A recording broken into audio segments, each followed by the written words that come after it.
This week, the federal government released retail sales data for March, and the results look great for Alberta. This continues what I spoke about last week on business indicators. After totally tanking in 2009, retail spending in Alberta reached record levels this year, increasing 9% year over year, and that's the most in the country. Clearly, Alberta consumers are in a spending mood, and with good reason. Average weekly earnings in the province continue to be the highest in the country. Consumer confidence is at an all-time high. Personal bankruptcies are at pre-boom levels, and our debt-to-income ratios have declined. While retailers should expect brisk sales in 2012, they need to be cautious. Many Albertans are feeling rich now, but we have the highest household debt in Canada. With continued economic uncertainty in Europe, any unanticipated shock could easily put the brakes on consumer spending and cause people to focus on reducing their debt. For retailers, that means shoppers would be focused on getting the best bang for their buck.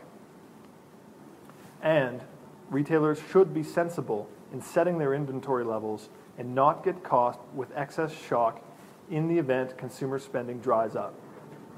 Times are good now, and a few smart management decisions will help keep retail business stable. This week, 4,500 Canadian Pacific workers walked off the job, halting freight shipments across the country. Calgary is strategically positioned along the Canamex corridor between Canada, America, and Mexico, and is a natural hub for transportation and logistics.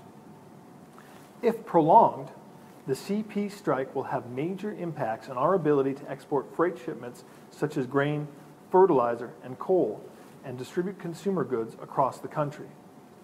The cost of the strike could reach as high as $500 million, and the entire sectors of the economy, such as agriculture and wholesale trade, could be impacted.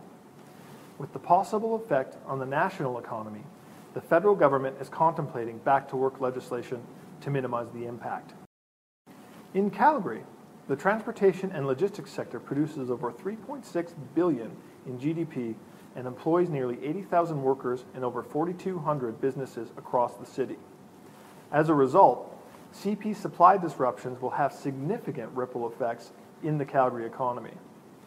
This could mean empty store shelves and delays in shipping our coal, grain, and oil resources to export markets. The key for business will be to examine their supply chains and identify bottlenecks to find alternative shipping routes and transportation modes.